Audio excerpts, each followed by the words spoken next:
Hello, everyone. Welcome to this wonderful session. Thank you to all of you for spending your cold afternoon being warm with us. And we invite you to put questions in the chat. My name is Kelly Kaur, and I am the moderator today. So I am excited to have this wonderful panel here, and I'm going to ask each of them to introduce themselves to you. So let's start with Ernesto. Hello, Kelly. Hello to all our audience. I'm Ernesto Campo. I'm a Canadian Venezuelan writer. I have a background in journalism. I was doing that for 13 years. And currently, I'm sitting in Calgary and working with a nonprofit organization that helps newcomers to come to Alberta. All right, Veena. Hello, Kelly. Hello, Ernesto, Mila, and everyone joining us here today. My name is Veena Nguyen. I was born and raised on Treaty 7 and 6 territories. My parents are Vietnamese refugees. I write mostly about queer, diasporic, I would say resistance and imagination. Lots of short stories, currently working on a novel. Thank you. All right, Mila. Hi, everyone. Thank you for sharing this, your lunchtime with us. I'm Mila Philipsig. I'm based in Edmonton, and I mostly write children's books. So I have 5 bilingual books published, and I'm happy to announce I have 2 more coming out in the next year. And I also write essays and articles and help edit anthologies for BIPOC writers. And I'm very happy to be here sharing your afternoon with Ernesto, Veena, and Kelly. All right, so welcome to all of you. And I'm Kelly Kaur. I was born in Singapore. So you can take me anywhere because I won't vandalize and I don't chew gum. So I'm well behaved on most occasions. So let's begin our discussion. And it is one that is very intriguing and interesting, especially for us writers of color, BIPOC writers, immigrants, all the different names and terms that we are connected to, connected with. So the questions we have at hand today, the first one is, do newcomers and immigrants to Alberta face more pressure to write about current issues in their place of origin than other writers? So Mila is going to start first. Right. This question, I think I'm inclined to respond to it by asking more questions just to get us started. So I think one of the questions that comes to my mind is where is this perceived or pressure or real pressure coming from? Is it from the readers, the publishers? Is it from your heritage community? Is it from other writers? So, and where is this pressure coming from? And how does a writer get to know or feel this pressure? You know, and I think as Kelly already alluded to, the term immigrant comes into play in this question as here. So who is exactly an immigrant? Because there are so many terms, like migrants, immigrants, newcomers, refugees, settlers, settler immigrants, expatriates, exiles. So how do these terms or these categories impact the question, right? If you feel the pressure to write about current events, I think the terms that apply or people apply to us, it kind of insinuates, the situation, how somebody came to be in Alberta, and the reasons that someone or that group of people came over, and it also highlights what is happening in their country of origin at the time when people came over, right? So if there's a pressure to write something about, let's say, back home, is it the same for somebody who is considered a refugee or an expatriate or a settler? or a newcomer? No. So, and then I think the last thing that was going through my mind with this question is, does the heritage country of that writer matter? Where that person is from and what is happening, or how big are the issues currently happening, that is known globally or that is being discussed in the mainstream. So, like there's already so many other discussion topics just with that one question.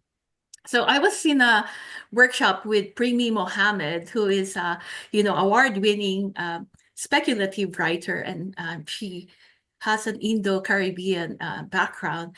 And she said she still gets asked. She writes science fiction or speculative fiction, and she still gets asked, "Hey, why don't you write about mangoes and palm trees?" And so there seems to be this expectation, if you're visibly, like from your name or from the way you look, visibly an immigrant or so and so on, there's this expectation of what you will be writing about. But where is that coming from? And is it the same for, again, all immigrants, right? So for me, I don't have the pressure personally. I don't feel it to write about current events about the Philippines. And I think I'm not big enough of a writer to worry about readership and sales and marketability. That's why there's no pressure. But I feel compelled to write about it. But that is coming from me, myself, because being an immigrant, it starts with a big disruption, a rupture. And I think that break from a country, from your family, from the things, that always kind of seeps into your trying to make sense of that loss. And so it kind of seeps into my writing. So Yeah, that's true. That's true. yeah, Yeah. so I don't feel the pressure, but it's my own choice and I keep writing about it. Yeah, I agree with you. I think so. And you raise many important questions. For example, I'm from Singapore. I really don't want to write about the politics of Singapore for many reasons. I don't want to go to jail if I say the wrong thing. And I've been away long enough that it is not really my interest. I'm more interested in human beings and those stories that, to me, doesn't matter where you're from, they are the same. We share the same stories to some extent. So, Ernesto, what do you think about this? Yeah, I totally agree with Mila.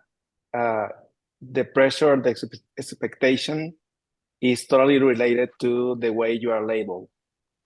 So it's hard for me to being identified as a South American because usually here in Alberta or in North America as a whole, when anyone approach me, they think I'm Mexican. Like everyone is Mexican, apart from maybe Brazilians or Argentinians. So they expect me to write about guacamole or spicy food or trivial things. And then, having said that, how can I mean, probably I will end up giving a lecture on geography, and this is very boring for people. Then maybe the pressure will come from my community if I try to like put it in perspective. But they are only expecting me to, in the case of my home country, that is Venezuela, they are only expecting me to call the regime that is leading there a dictatorship. But other than that, as I'm not very well known, even among my community here in Calgary, they are not expecting me to write about that. And even if I were eager to do that, where should I like express those words? Are there spaces to do that? Maybe not currently. And from within, I will maybe have the expectation to talk about that because I have a background in journalism. I used to be sitting at a newsroom writing about politics, and then it was like a habit. Every day I was writing about that, and then I will feel nostalgia about doing that. But is it fair to do it when I've been abroad for more than 10 years now? That country I was living in, it doesn't exist anymore. And I'm not dealing with the hardships my fellow Venezuelans are still living there. I'm not experiencing that difficulties they are living in right now.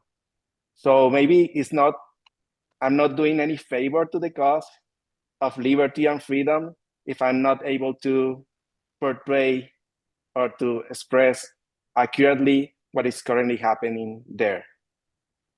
And other thing I was considering, reflecting on this question, is maybe if I do that, if I write an op-ed or an article about that, maybe will sound like a pamphlet in this polarized world.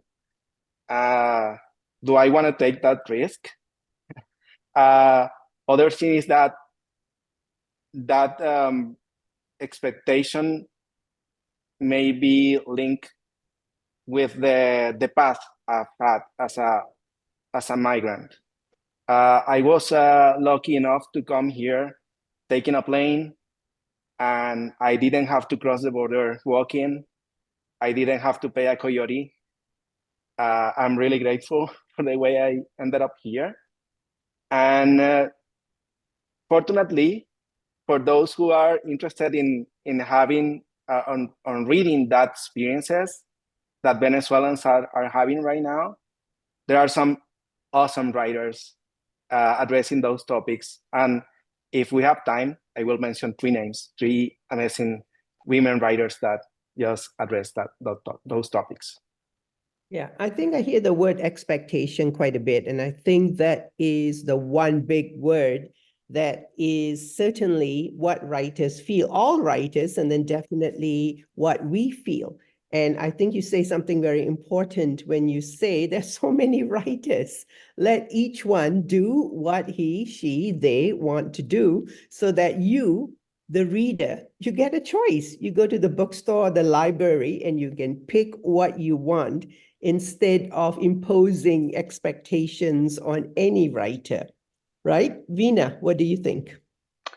Yeah, so absolutely. I won't talk too much about the outward pressure that is coming in on the writer from the literary dominant landscape or the publishing landscape. I think both Mila and Ernesto have spoken very well on those things. So I'll just shift my perspective a bit and talk about, from my perspective as a second generation Vietnamese refugee, being born in a colonial state and growing up and straddling multiple cultures and identities, I think many who are like me, we have learned how to pick out these patterns within the system of how over-excluded groups face a lot of injustice. And so when we write, or I should say when I write, I don't write about my home country, and for myself, when I use the word home country, it's very loaded, it's very complicated. I also have, it's a completely other issue, other question, but for me to even feel comfortable to write about Vietnam, I feel it's a lifelong journey. There's a lot of insecurity there for me, but what I'm trying to say is when I write about patterns that I notice that come from systems of exploitation, colonialism, all these things in my stories. And I think when you have been raised as that being your fabric, it naturally becomes so intertwined with your personhood. You can't ignore it. You notice it every day, personally and outwardly. You notice all the signs, you pick out the patterns, not with your own, just with your own history, but everyone else's history. And I think what it does is it compels you to naturally write about those things, whether you want to or not. It just seeps into your writing because it's the thing that you have to grapple with daily. Um, there's a book my friend lent to me. It's by Leanne Betasamosake Simpson, Dancing on Our Turtle's Back. And in the first chapter, there's something that Leanne talks about that stuck with me just for days and weeks, actually. I just took a note, just want to make sure I say it right. So she's saying how colonial shame is like this infectious agent of the cognitive imperialism. And why that's so important is that colonial shame teaches us people of the diaspora to internalize this sense of being defeated or that there's no point in resisting or resurging. And from Leanne's point of view, the way to fight against that is to connect with stories of resistance. And I honestly think that's why right now, so many of us writers, we bear witness and we speak out against the genocide of the Palestinians, for example, because we see so much commonality. Our stories of resistance are all connected, like we're all interrelated, we're all connected. It's one big world that's all interconnected. And so I think for us to draw upon these stories is utterly important and natural. So I don't think I feel the pressure to do that. I feel it just happens and it's just part of who I am and it's part of my writing. That's wonderful. I agree with that. Definitely, I think that there is that tension that some of us feel, as writers of where to place ourselves and our words and our meanings and our stories. And that takes us very nicely to the second question of how do writers, especially immigrant and refugee writers, deal with the many global distractions enough to write about anything else? Ernesto, what do you think? Yeah, regarding this, I have maybe a naive motto, just doing art. It comes to a point when you have to try to metabolize what is happening, the current important and global issues, and then turn these issues into art. And it's not easy to disconnect. Every day you cannot stop watching the news, especially if you were connected to media. It's more than a habit to sit there and consume that information. But if you want to impact or advocate for justice and freedom and decolonization, you will have to be able to be above that, metabolize again, and then try to come up with stories that from the side or from the place you will feel comfortable, you deliver those stories to help these causes, the ones you consider that are fair. And you will help people then with art to seek refuge, to turn that frustration, anxiety, anger, fear into a positive feeling. So for me, I try to not to focus on not after I do the process to turn this into art. I try to find a way to connect this with universal subjects, and then create characters. For example, I'm working on a book about discrimination and newcomers struggling to settle in the city. And then my main character is my dog who cannot bark without accent, my dog who is trying to fit in. Because that's the way I find to express those emotions or those struggles I find in my community, as a human being here Alberta. Yeah, that's true. I like that because it's that sense of comfort and discomfort, right? Only in the sense of discomfort, then there is that resistance and that information that you share. And using the dog seems to me like the perfect way of showing that situation where people try to fit in. Mila, what do you think?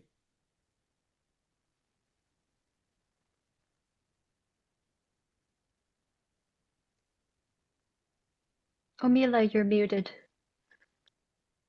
Sorry, I have 3 dogs, so I mute myself when I'm not speaking. Um, okay, I think like underneath all this, what we're calling the global distractions, as Dina mentioned, everything is interconnected. So even if you're not writing about the current events, exactly about like what's happening recently or what's happening now, underneath all that are all the fundamental literary topics or themes that allows us to create art or our writing, right? Like good versus evil, or power and corruption, and loss and love and fear, identity, justice, freedom, all of those, history and memory. So coming from my age and also where I come from, I my inspiration is always, can I write or do something to impact to or to effect social change? I think it's common from countries similar as the Philippines, and maybe Africa as well, where there's a turbulent colonial past, where when you're trying to do something, you're always trying to do like, well, can I do something so that I can be an agent of change somehow? And I think this comes out in my writing as well. That for me, it's always an act of resistance somehow.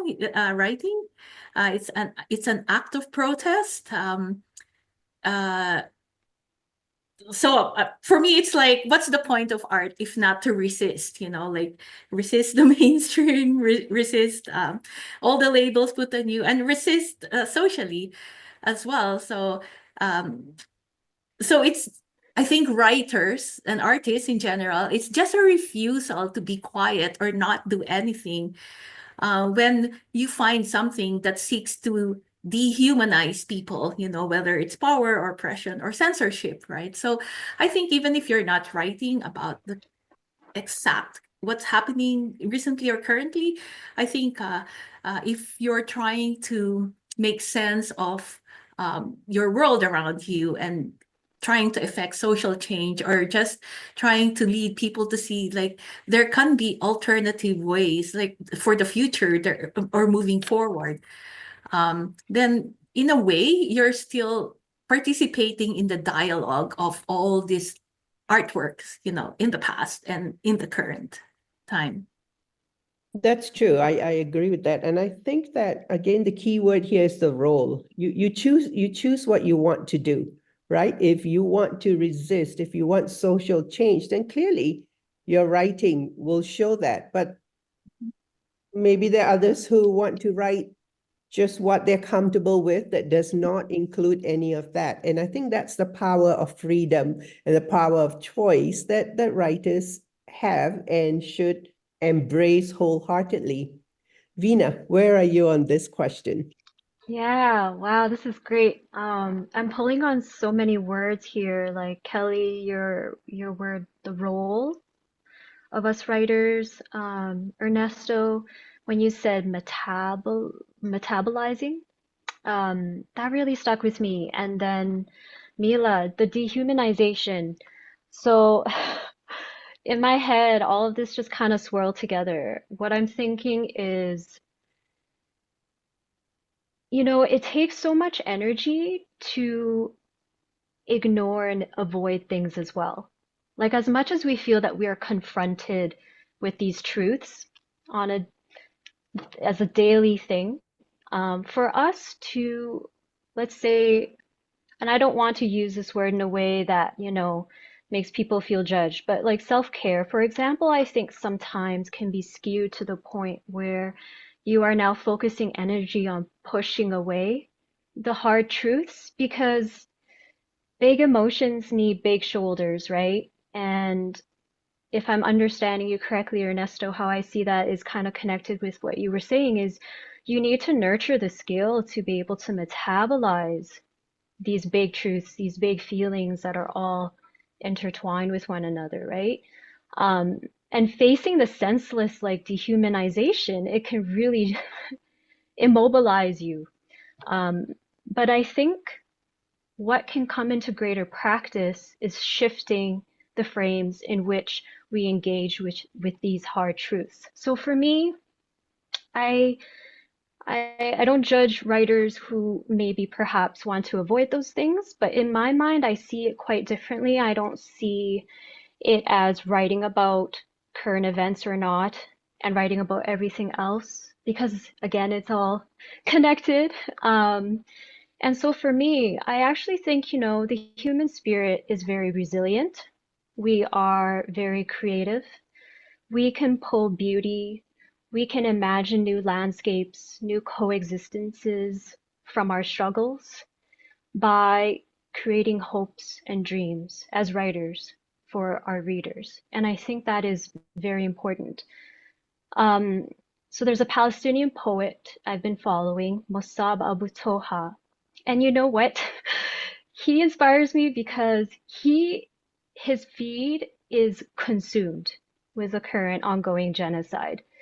And it consumes his poetry, or I would actually argue it's the opposite. His poetry consumes the ongoing genocide.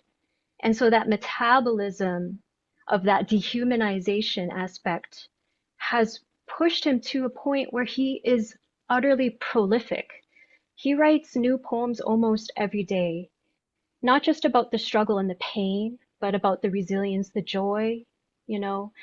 And it helps not only people who are shouldering the worst of the conflict, but people like us who sometimes feel hopeless as bystanders, and we're able to connect with these truths and with each other in order to strengthen our imagination. We don't have to sink into hopelessness. We can imagine and digest these things in a myriad of forms, a myriad of different forms of storytelling, of structures, of detail. And I think that's the thing. It's like if we think that this bearing witness would shrink our potential as artists, I think perhaps it could actually be the opposite, that it would expand our capacity for imagining hope. That's kind of my stance on that. Definitely, I agree with that. I think that's very powerful. I just judged a poetry contest where one of the writers wrote about people, the couple, being intimate during wartime. And it was just startling because the focus is always on war, that you forget about living and loving. And so when I read the poem several times, it was uncomfortable, but comfortable. And I think that's the power of writing when you talk about judge and judging and who gets to write what. So thank you for that.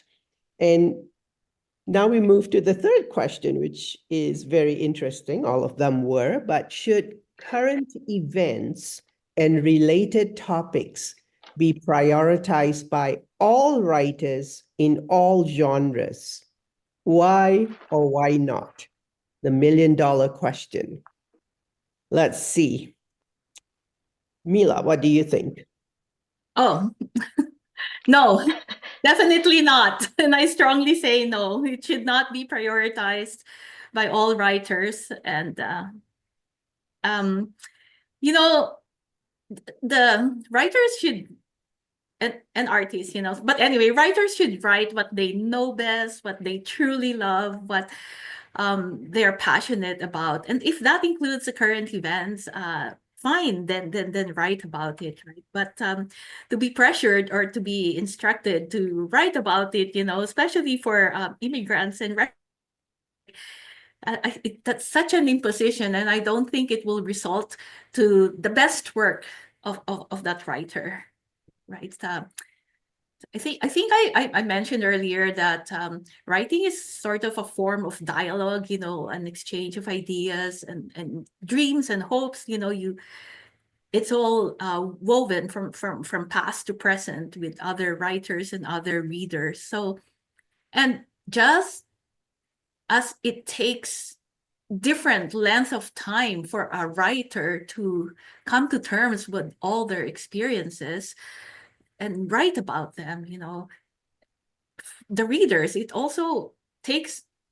also develop at different times. It takes them a different time to be a reader, and even the same reader may change their choice of reading material through their lifetime, right? So as you also mentioned already, Kelly, there should be always this diverse array of genre and styles and writing and topics, available to the readers out there.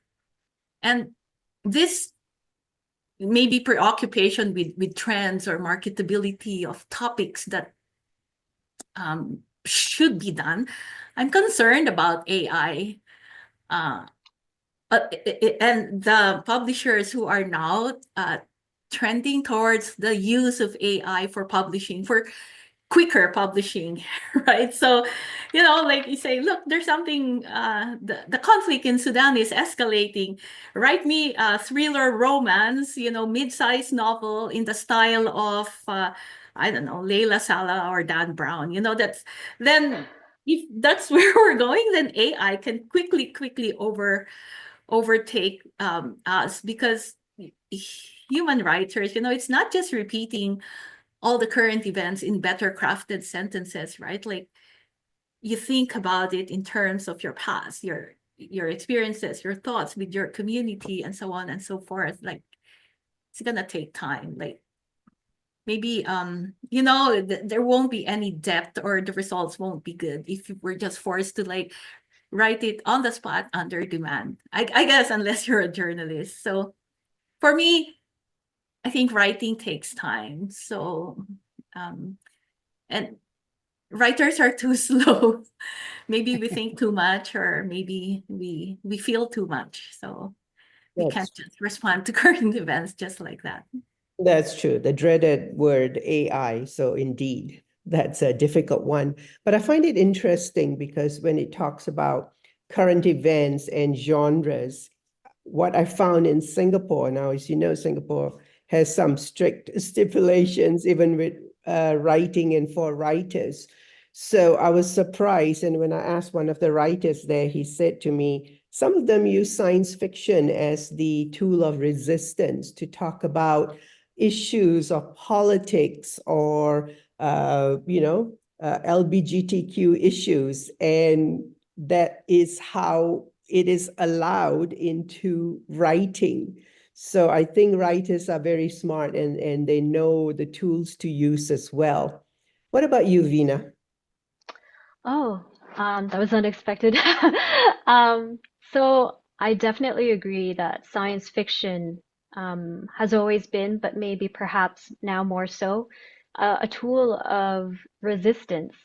Um, and I want to be absolutely clear that I when I say that, stories of resistance or writing about current events, I don't mean like making it the subject of our stories, but it must be that we consider and engage. If we are building the worlds of our stories, we need to consider, what system is it? It's not just a blob of nothing. Even a very, closed in romantic scene, or maybe a rom-com, or a very fantastical type of world, is built upon a system that will have whatever injustices or privileges we create for it. And even if we don't put it directly, explicitly in the story, it will emerge in some way.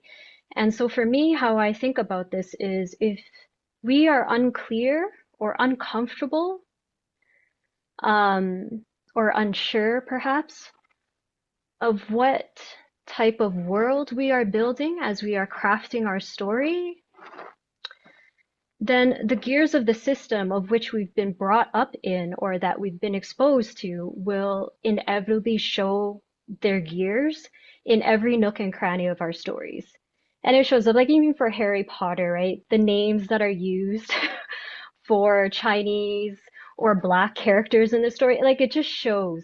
Um, and if that is something, that we care about, then I think we have to show the same level of care in our own writing. And we don't have to, write about it in a way that we don't want to, but I think the consideration and the thought there needs to happen.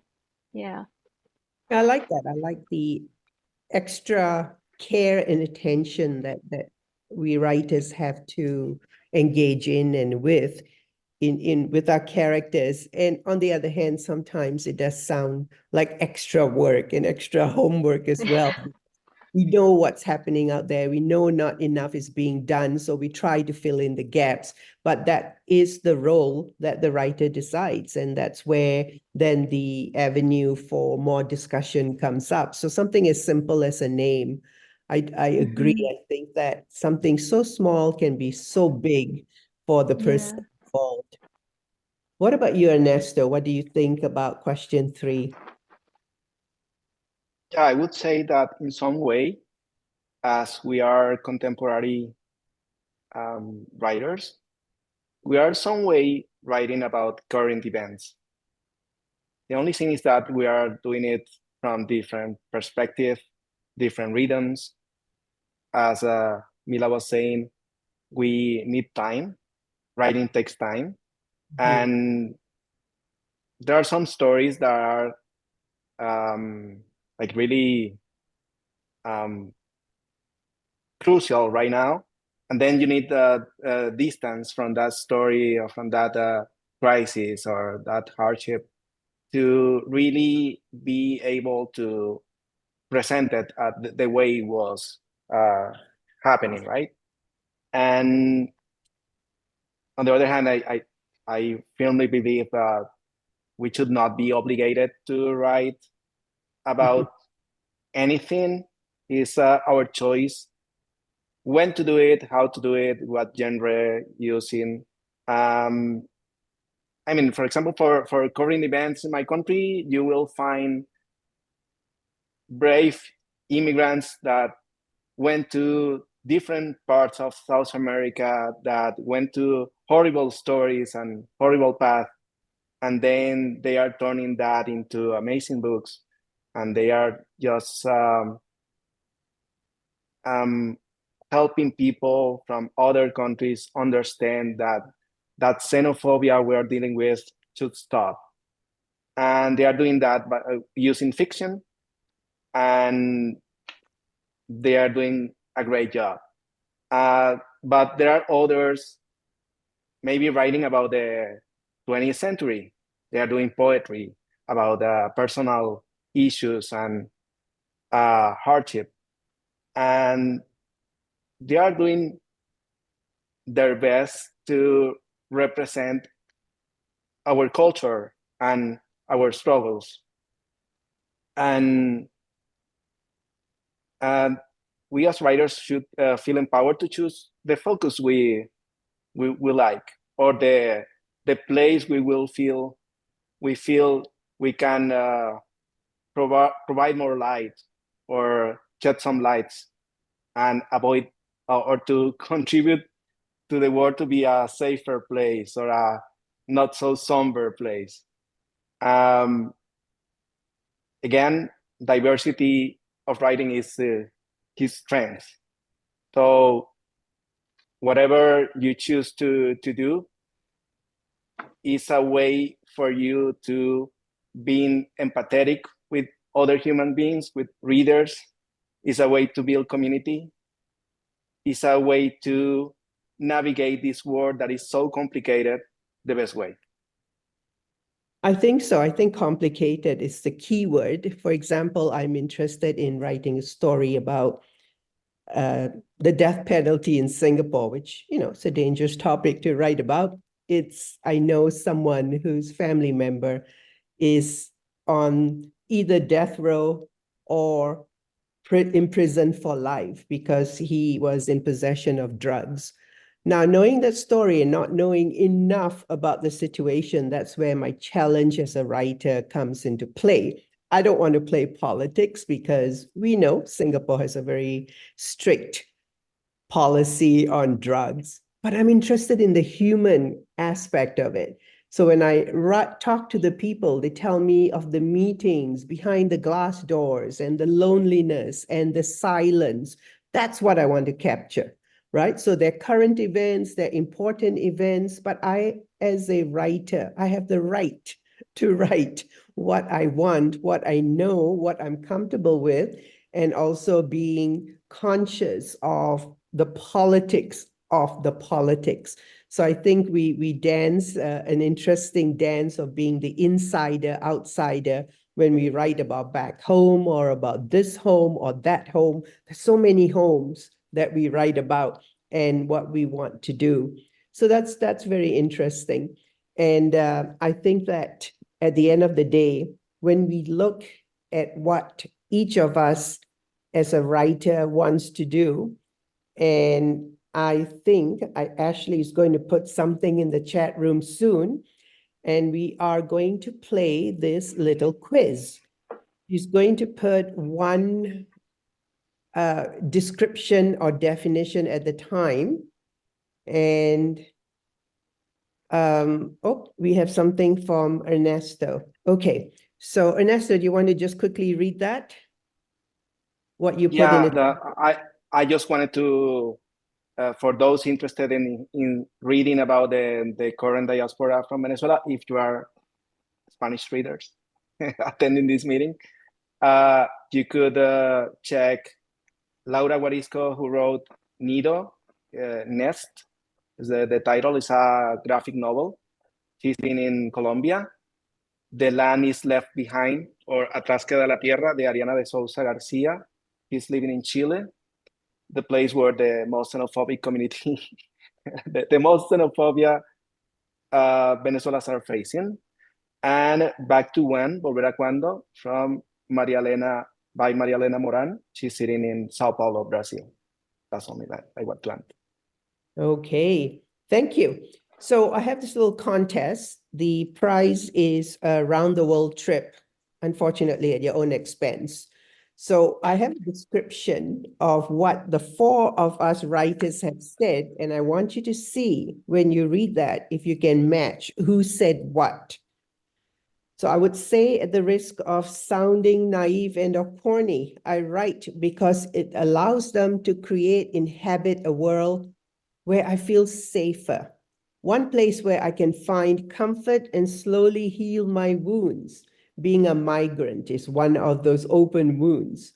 When I write, I find an excuse to reconnect with my roots and relate to the others with similar journeys, griefs, and challenges.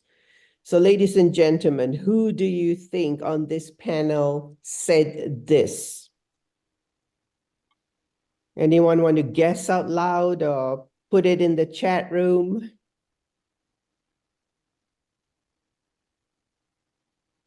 All right, we have Mila.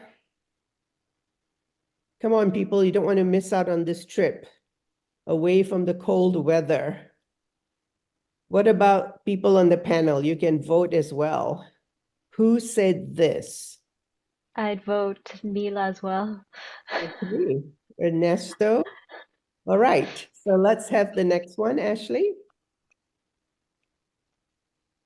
My writing embodies stories of queer diasporic resistance, joy, abundance, nostalgia, melancholy, and grief, where the metaphorical becomes literal and meaning remains capacious. To imagine possibilities, to be brave, and to be free are gifts that writing brings to them. All right, so let's see. Okay, we have Vina, all right. Okay. All right, let's look at the third one. Even if just one person finds joy or truth in what I write, it's worth all the effort. even if that one person is me.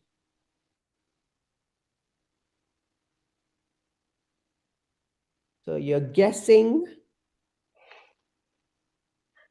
The price is getting bigger. Now you get free food and drinks. So we have Mila. Who said number 3? Hey. Ernesto. All right. And the last one. I write what I know, what I observe, what I question, and what I am passionate about. My writing takes me to countries, places, and people who are part of my wonderful and unique worlds. You have to get all 4 correct, by the way, to get on this. All right. Any last guesses from people listening in? Mila? All right. So confession time. So Mila, can you tell us which one was yours? Mine was the shortest one. Even if just one person finds joy and truth in what I write, it's all worth the effort. Even if that one person is me. All right, Ernesto. Mine was the first one. I would say at the risk of sounding naive or corny, I write because it allows me to inhabit a world where I feel safer. One place where I can find comfort and slowly heal my wounds. Being a migrant is one of those open wounds. When I write, I find an excuse to reconnect with my roots and relate to others with similar journeys, grief, and challenges. Veena. Mine was the second one. My writing embodies stories of queer diasporic resistance, joy, abundance, nostalgia, melancholy, and grief, where the metaphorical becomes literal and meaning remains capacious. To imagine possibilities, to be brave, and to be free are gifts that writing brings to me. Wonderful. And mine is, of course, I write what I know. And sometimes I do get irritated by the expectations that may be placed upon me quietly or loudly. So I just want to write. And what I wanted to do to show these 4 feelings, definitions of all the different writers is that's who we are. We come from all places, all spaces, and we have countries that we come from, or we don't, or we are refugees or immigrants. But that is our passion. The thing that connects all of us is writing. And I think the discussion today showed how we approach our writing in our own unique ways that is so significant and important. And so the last 10 minutes, I just wanted to know if anyone listening in had any questions or comments that we can add in. And while we're waiting for someone to type in, or if you want to say something by unmuting, let us know. Ashley will take care of that. So what are you reading right now, each one of you? Ernesto. Yeah, one book that I'm impressed with is one about migration that I'm obsessed with that theme, I would say. It's called Solito. It's a memoir written by U.S. Someone who is living in the U.S. but is a Salvadorian originally. His name is Javier Zamora, and it's about how he was left behind by his family, and he ended up crossing the border all way back from El Salvador up north to I believe it was El Paso, or the US, when he was 9 years old. So it's really like it's painful to read sometimes, but you can for sure be empathetic with this kid and his troubles. Yeah. Thank you. I'm reading Kirti Badresa's An Astonishment of Stars. It's a wonderful collection of short stories. And I connect because the characters are similar to the Asian background I'm from, and I'm just lapping it up and saying, yes, yes, yes, I connect, I understand. So definitely pick that book up when you have a chance to do so. Wonderful job, Kirti. Veena. Yeah, I think Kirti's in the audience too, so yay! I also love Kirti's debut short story collection, so good. Um, I'm currently reading two, because one is a bit lighter than the other. So, Dancing on Our Turtle's Back by Leanne Bedasamosake Simpson is one that takes me a long time to read because it's so there's just so much in there for me to digest. The other one I read before bed is The Sympathizer by Viet Thanh Nguyen. Um, Stories of Vietnamese refugees in the US and how they adapt to the new culture. Yeah. Mila? I'm reading Stories of the Night by Stig Dagerman, who is from Sweden, as well as a collection of poetry by Michael Lithgow, who's from Edmonton, who we thought we were when we fell right now. I'm in winter. I'm attracted to the stories from and poems from in Scandinavia because it's kind of hibernating and embracing the dark coldness of winter.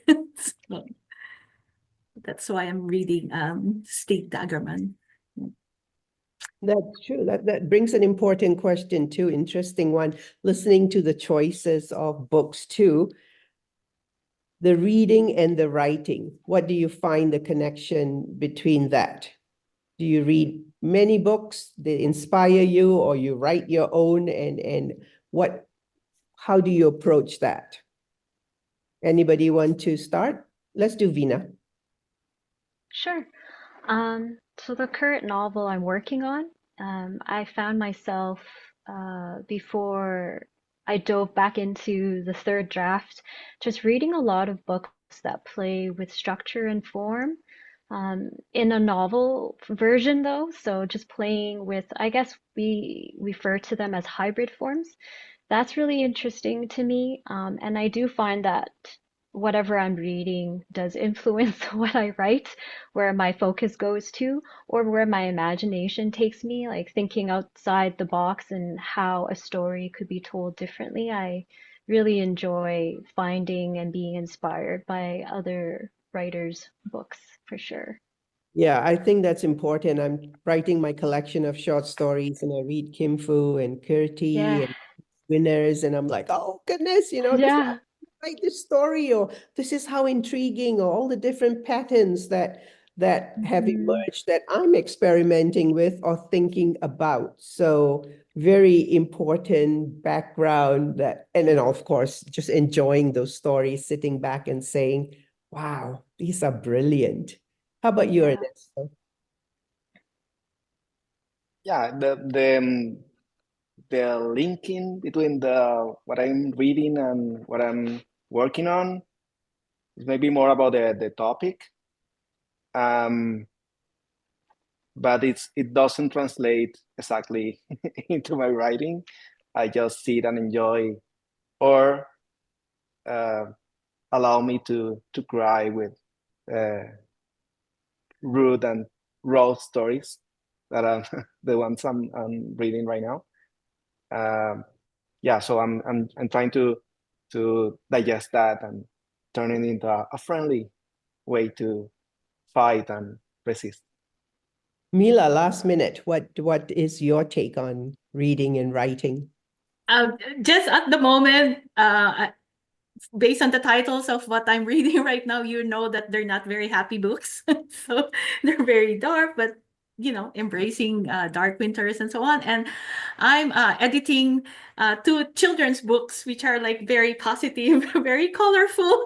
So at the moment, no links between those two, I think. But within me, it's me, the whole of me. like goes all the spectrum of joy and sadness, loss. Right, I agree. I'm marking 300 university papers right now, and I can tell you that that's a passion killer. So there's no momentum to write there except to finish the marking. So, we read for pleasure, we read for fun, we read for inspiration, and we write for the same things. And we've come to the end of our last few minutes, and I want to say, thank you, Ernesto. Thank you, Vina. Thank you, Mila. What a brilliant discussion, very inspiring. And of course, to Ashley for handling everything in the Writers Guild. This is such a fantastic opportunity for writers to be visible and to be heard. And we appreciate all of you in the background there. We see your names. We love you. And send us an email if you have any questions. And we look forward to the next session as well. So let's say our goodbyes. I'll start with goodbye. Thank you. See you on the world trip. Let's go together. I won! Good job, Mila. Thanks, everyone. Thank you, everyone. It's so Thanks, nice to be Thank here. Yeah. I really have a great time with you. Thank you. Take care, everyone. And keep on writing.